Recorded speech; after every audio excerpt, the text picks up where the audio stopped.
أعوذ بالله من الشيطان الرجيم بسم الله الرحمن الرحيم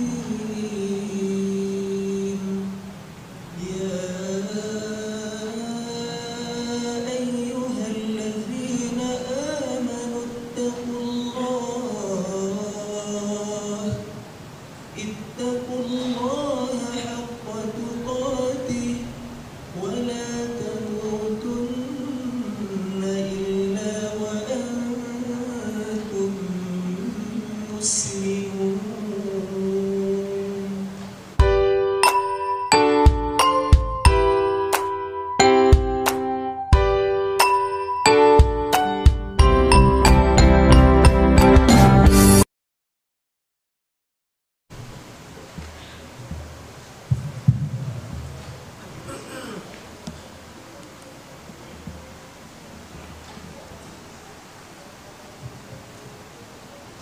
Assalamualaikum warahmatullahi wabarakatuh.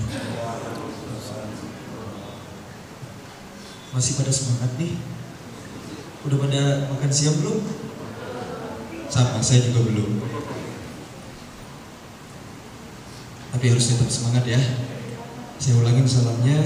Assalamualaikum warahmatullahi wabarakatuh. Alhamdulillahi wa kafa, wa salatu wassalamu ala rasulillahi mustafa wa ala alihi wa sahbihi wa man wafa. Rabbi syrah li sadri wa yassir li amri wa hlul 'uqdatam min lisani yafqahu qawli. Subhanaka la ilma lana illa ma 'allamtana innaka antal alimul hakim. Qala Allah ta'ala fil Qur'anil Karim A'udzu billahi minasy syaithanir rajim.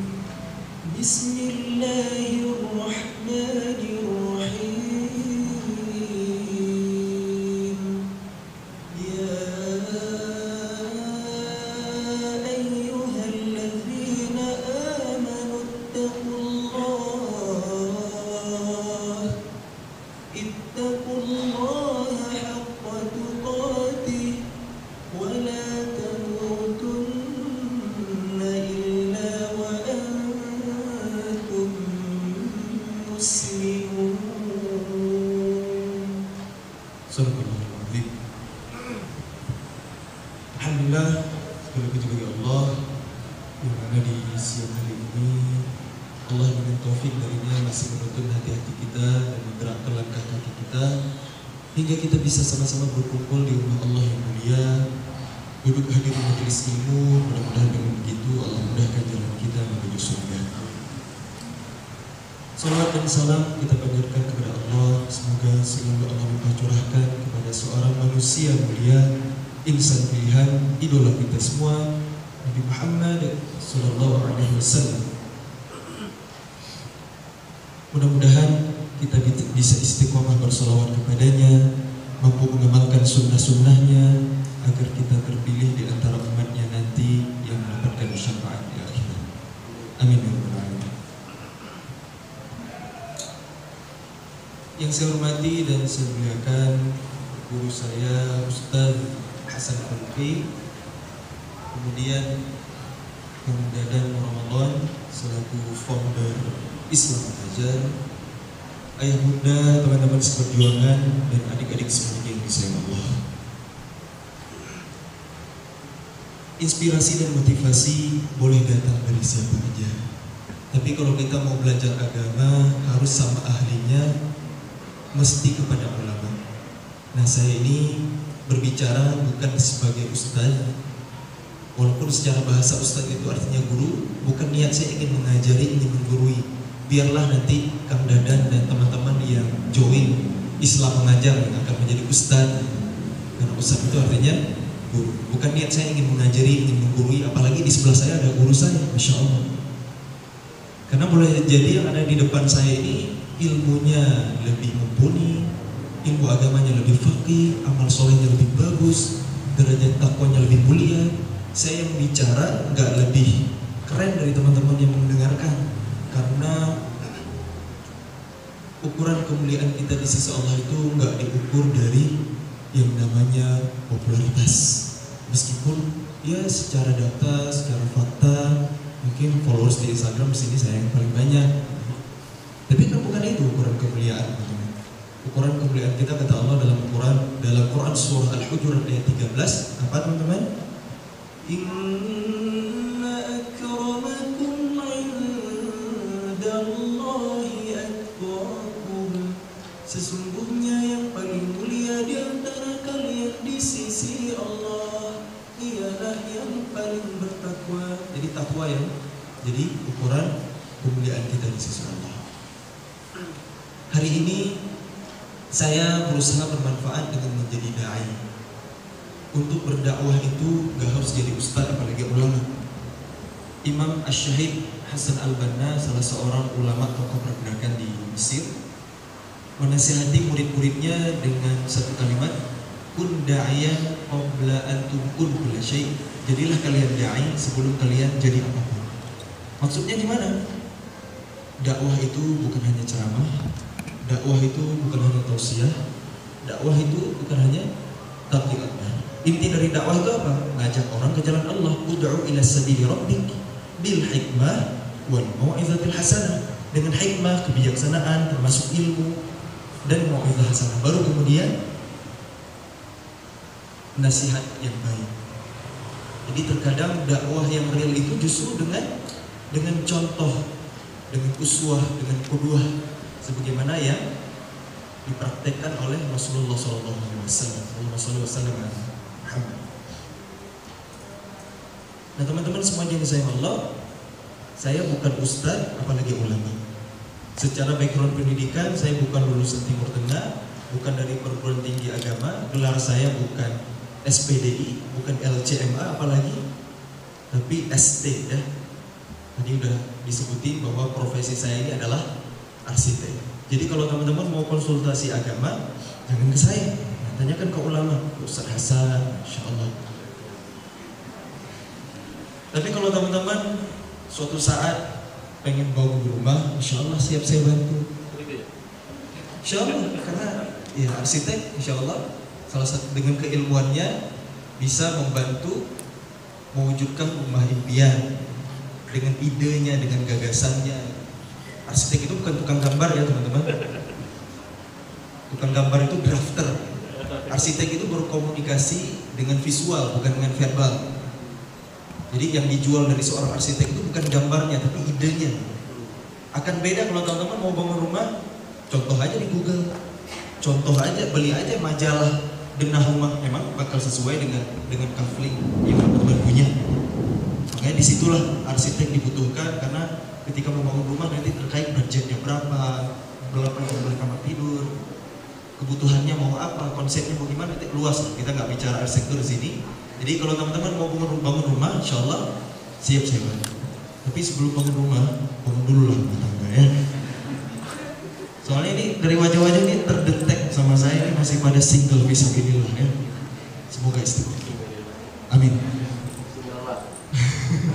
Istiqomah apanya nih? Singlenya apa fisabilillahnya? Fisabilillahnya ya. Kalau masih sendiri ya taat sama Allah, wala taqrabuz zina. Jadi jangan singlenya yang istiqomah, bahaya ya, salah-salah aminin. Apalagi di hari Jumat ya. Sore Jumat ini mau hujan lagi, mustajabah doanya berlipat-lipat. Apalagi teman-teman lagi safar ke sini, hadir di majelis ilmu, masya Allah. Hati-hati jangan salah-salah aminin, saya nggak tahu jawab. Oke, teman-teman semuanya bisa Allah. Saya ketitipan amanah dari panitia untuk sharing seputar pemuda dan perubahan. Berhubung yang ada di hadapan saya ini rata-rata masih anak muda, benar nggak? Masih pemuda semuanya ya, termasuk saya masih pemuda. Ustadz juga masih pemuda insya Allah. Karena definisi pemuda dalam Islam itu adalah yang udah spoiler dikit. Saya tanya dulu deh, apa definisi pemuda yang teman-teman tahu? Biar ngajak mikir dulu lah. Ada yang tahu? Boleh? Apa, Teteh? Masih produktif? Iya boleh. Ada lagi? Usia di bawah pensiun, misalnya di bawah 60, di bawah 55 juga masih produktif, tapi apakah dikatakan pemuda? Belum tentu ya. Terus apa dong definisi pemuda? Ada lagi yang mau kasih jawaban? Jangan kata saya deh, jangan kata tokoh, jangan kata fulan bin fulan gitu. Apa kata Allah dalam Al-Quran tentang pemuda? Ternyata definisi pemuda itu ada dalam Quran, teman-teman. Coba teman-teman buka Quran surah Ar-Rum ayat 54. Jangan ayat 21 aja yang dihafal ya.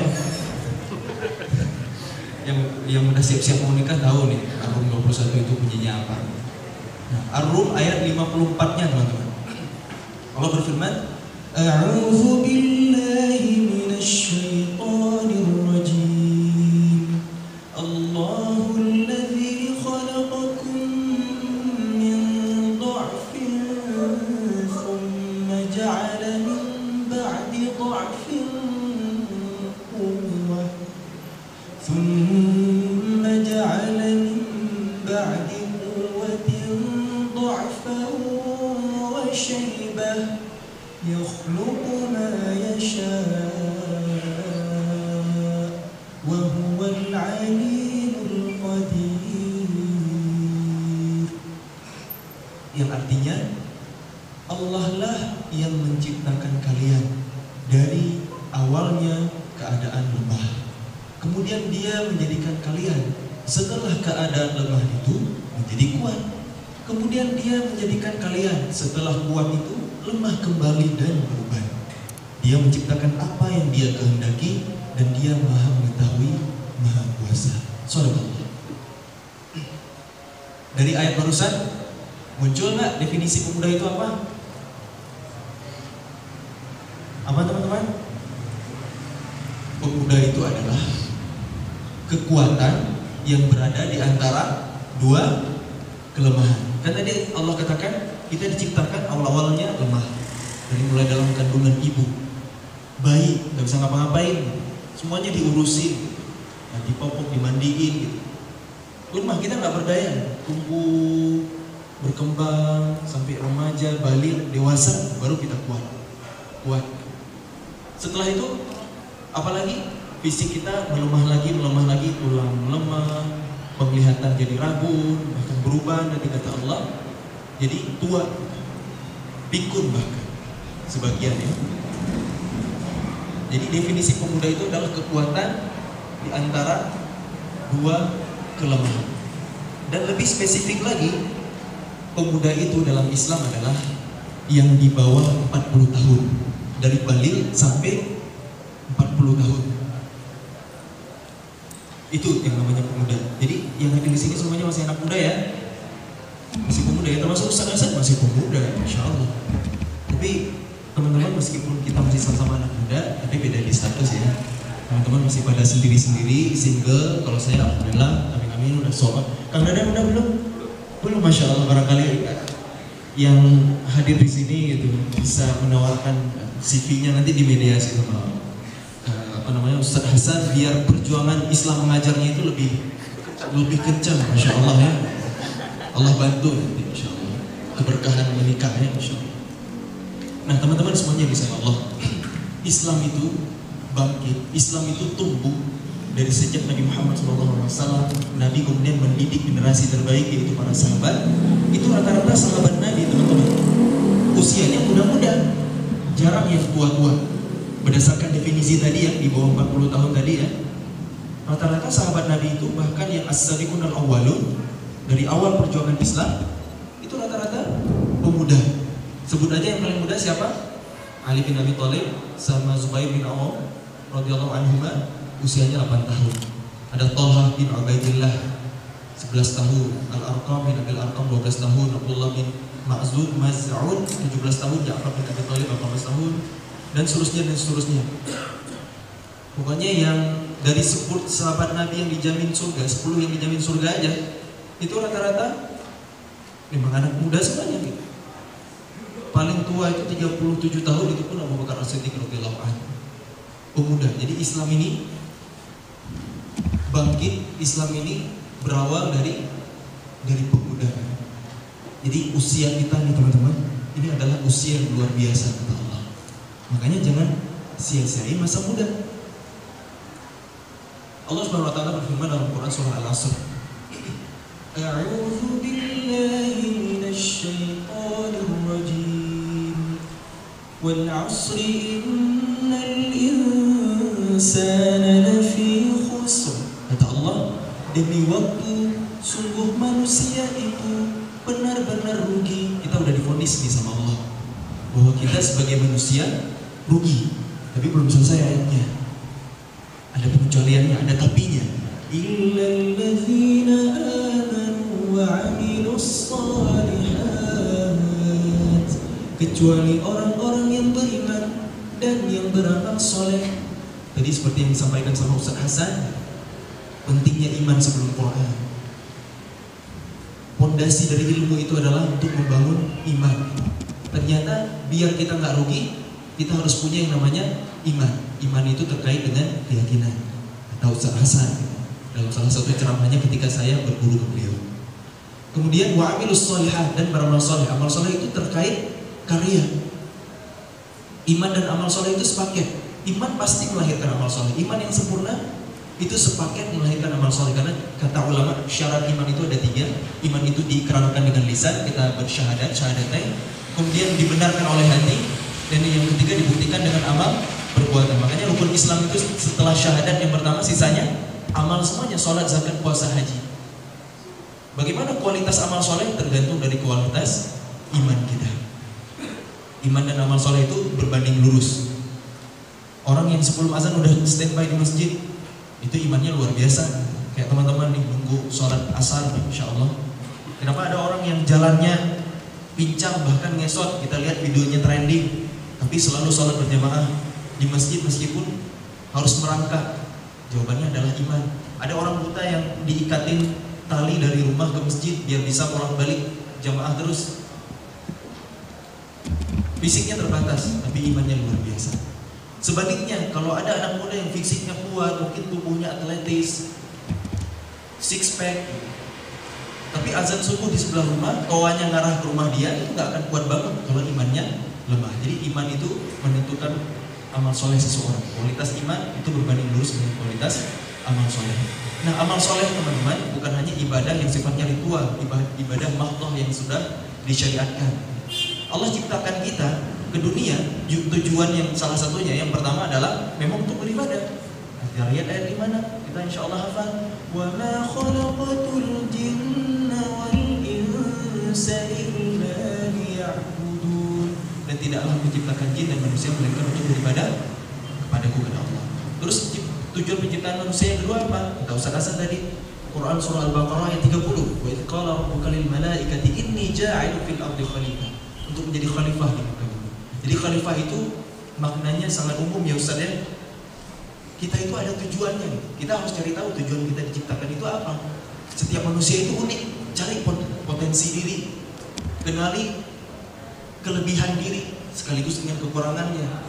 Kekurangan bukan untuk tidak diratapi, tapi kita fokus kepada kelebihan agar kita bisa berbuat banyak untuk umat. Kenapa?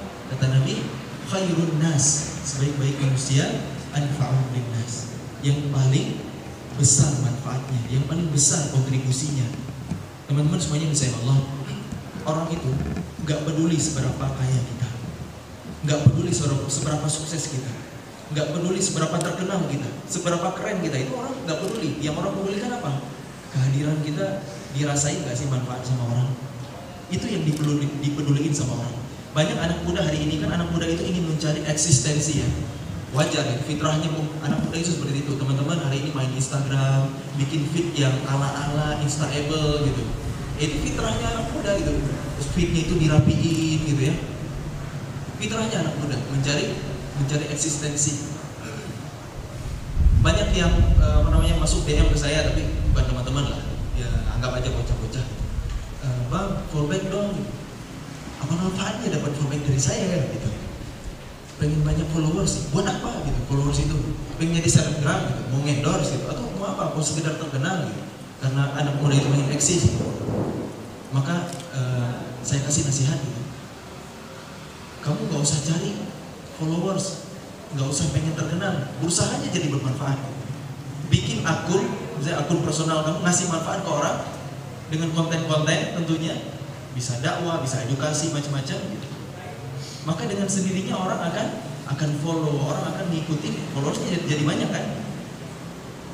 Jadi orang itu yang orang peduli, kenapa orang mau follow? karena berharap dapat sesuatu kan. Ya kenapa saya harus fallback gitu? Saya dapat apa dari akun itu? Emang teman baik, kenal juga baru gitu. Nah gitu teman-teman. Kita berusaha bermanfaat karena itu juga yang dilakukan oleh Nabi kita Muhammad SAW, teladan kita. Makanya teman-teman hari ini barangkali yang hadir di sini di acara launching Islam Mengajar yang memang jiwanya panggilan nuraninya memang passionnya adalah menjadi guru, maka silakan mudah-mudahan kalau misi teman-teman, visi teman-teman, goals teman-teman sama dengan Islam Mengajar, maka mudah-mudahan bisa berkolaborasi dengan teman-teman join program ini. Mengajar, berdakwah itu sama-sama pahalanya Masya Allah teman-teman. Kuncinya ikhlas tapi ya, niat yang lurus lillahi ta'ala. Kalau berdakwah, man dalla ala khair falahu ajru mithlu fa'ili. Siapa yang menunjuki jalan kebaikan, maka baginya pahala yang sama dengan orang yang mengerjakan. Abu Bakar As-Siddiq itu pahalanya paling gede. Kenapa? Orang yang pertama masuk Islam. 10 sahabat Nabi yang dijamin surga, 7 diantaranya masuk Islam lewat Abu Bakar As-Siddiq. Salah satu diantaranya Sa'ad bin Abi Waqqas menjadi wasilah masuk Islamnya kaum muslimin yang ada di negeri Cina hari ini. Itu Sa'ad bin Abi Waqqas. Penduduk muslim di Cina itu 200 juta jiwa. Hampir-hampir mendekati jumlah muslim di Indonesia. Kenapa? Karena penduduk Cina aja 1,5 M gitu. Memang cuma 0, sekian gitu, 0,1 sekian persen muslim, tapi 200 juta teman-teman. Di bawah 20%, maaf, belasan persen lah ya muslim di Cina. Kebayang nggak seumur hidup mereka beramal soleh, pahalanya tertransfer ke Sa'ad bin Abi Waqqas, tertransfer lagi ke Abu Bakar As-Siddiq. Jadi amal Abu Bakar As-Siddiq selain Rasulullah nggak ada yang bisa nandingin. Itu luar biasanya, dahsyatnya fadilah dakwah.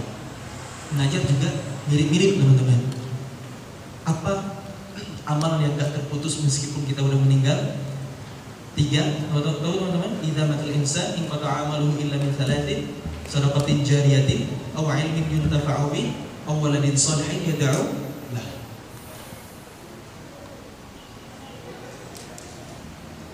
Sedekah jariyah, ilmu yang bermanfaat, anak yang soleh yang mendoakan, yang selalu mendoakan.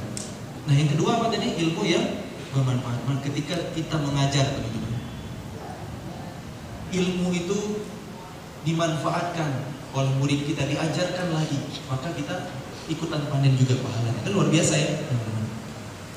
Nah sedikit sharing ya buat kita semua, terutama untuk teman-teman dari Islam Mengajar. Saya sepakat seperti yang disampaikan oleh guru kita Ustaz Hasan tadi, bahwa teladan kita dalam mendidik adalah Rasulullah SAW. Dan Nabi Muhammad itu langsung dididik oleh Allah untuk kemudian mendidik generasi terbaik. Pendidikan dari Allah tentu saja dengan wahyu. Wa ma yantiqu 'anil hawa in huwa illa wahyun yuha. Nabi Muhammad berbuat segala sesuatu itu bukan karena hawa nafsu, melainkan dengan bimbingan wahyu. Allah Subhanahu wa taala menurunkan Al-Qur'an untuk kita umat akhir zaman, umat Nabi. Siapa manusia yang pertama menerima Al-Qur'an? Ya Rasulullah. Siapa manusia yang paling sempurna dalam mengamalkan Al-Qur'an? Ya Rasulullah. Rasulullah tentunya dididik oleh Allah terlebih dahulu dengan Al-Qur'an dan juga dengan wahyu yang disampaikan oleh Jibril, bisa hadits kursi atau pengajaran langsung dari malaikat Jibril dari Allah Subhanahu wa taala. Nah, teman-teman semuanya bisa Allah, tahu nggak kalau isi dari Al-Qur'an itu sepertiganya adalah kisah. Tahu ya? Kan banyak banget kisah-kisah orang soleh, kisah sul anbiya, para nabi dan rasul dalam Al-Qur'an yang Allah abadikan. Kenapa Al-Qur'an banyak berkisah, bahkan sampai komposisinya itu sepertiga dari Al-Quran. Kata Allah, nahnu naqussu 'alaika min anba'ir rusul ma nuthabbitu bihi fu'adak. agar dengan kisah itu kami teguhkan hatimu wahai Muhammad. Itu kata Allah. Jadi dampak kisah itu luar biasa. Buat teman-teman yang nanti akan berkontribusi di Islam mengajar, maka jangan lupakan pendidikan ala Rasulullah ini. Bagaimana Rasulullah mendidik, bagaimana Allah mendidik Rasul, mendidik Rasul seorang nabinya. Kemudian bagaimana Nabi mendidik para sahabat dengan Al-Quran yang isinya kebanyakan kisah. Jadi dampak dari kisah itu luar biasa teman-teman. Kenapa bicara kisah? Kenapa bicara sejarah? Karena sejarah itu selalu berulang. Contoh kecilnya, ketika perang Badar, Umar bin Hisham berhasil dibunuh oleh kaum muslimin. Siapa Umar bin Hisham? Siapa teman-teman? Abu Jahal tadi yang disampaikan sama Ustaz, yang meskipun jago bahasa Arab, ya teman-teman ya, Nabi lagi setelah dibedah dadanya oleh malaikat Jibril, Halimah Sa'diyah jadi khawatir, akhirnya balikin lagi ke pangkuan ibunya Siti Aminah. Gak lama bersama ibunya, Siti Aminah Allah wafatkan, Allah panggil. Kemudian diasuh oleh kakeknya Abdul Muttalib. Lagi nyaman-nyamannya diasuh sama kakeknya juga Allah ambil. Kemudian diasuh sama pamannya Abu Thalib. Agak lama sampai Nabi diangkat menjadi Rasul, bahkan mensupport perjuangan dakwah Nabi, sekalipun Abu Thalib itu meninggal dalam keadaan kufur. Lagi nyaman-nyamannya disupport sama pamannya juga Allah ambil. Kemudian masih disupport oleh istrinya Sayyidah Khadijah radhiyallahu anha, cinta yang gak tergantikan bagi Nabi. Ternyata juga sama Allah ambil, bahkan selama waktu yang gak lama. Apa hikmahnya? Orang-orang terdekat Nabi, orang-orang tersayang Nabi, Allah ambil satu persatu. Apa hikmahnya? Ternyata Allah ingin Nabinya hanya bergantung kepada Rabbnya, tidak bergantung kepada makhluk. Itu salah satu hikmahnya. Kemudian kalau kita lihat usia Nabi itu 63 tahun. Abu Bakar As-Siddiq meninggal usia 63 juga ya. Umar bin Khattab juga meninggal usia 63 tahun. Utsman bin Affan 63 juga? Enggak ya, 80 tahun. Ali bin Abi Thalib juga sama 63 tahun. Jadi 3 dari sahabat Nabi meninggal usia 63. Kita kira-kira menuju 63 ada berapa tahun lagi? Maka siap-siap, tapi jangan bersenang hati dulu. Yang lebih duluan dari itu juga banyak gitu. Tapi yang dapat bonus juga ada. Intinya kita hidup di dunia ini sebentar banget, maka persiapkan untuk bekal kita di akhirat. Itu poinnya. Nah, kalau kita lihat usia Nabi itu 63 tahun, kita bagi menjadi 2 fase. Sebelum diangkat menjadi Rasul dan setelah diangkat menjadi Rasul. Sebelum 40 dan sisa 23 tahun. Kira-kira lebih lama mana teman-teman? 40 tahun sama 23. Jelas lah, lebih lama 40. Lebih lama mana? Usia persiapan dengan usia tugas. Lebih lama usia persiapan. Teman-teman semuanya yang disayang Allah, Allah Subhanahu wa taala berfirman dalam Quran surah Al-Baqarah ayat 282, posisi sebelah kiri paling bawah. Ini ayat paling panjang dalam Al-Quran ya, tentang keamanan, tentang kita. Nah, penutup dari ayat ini Allah firman, "Wabillahi minasyaitonir rajim, wattaqullaha yu'allimukumullah." Dan bertakwalah kalian kepada Allah, niscaya Allah akan memberikan kepada kalian ilmu.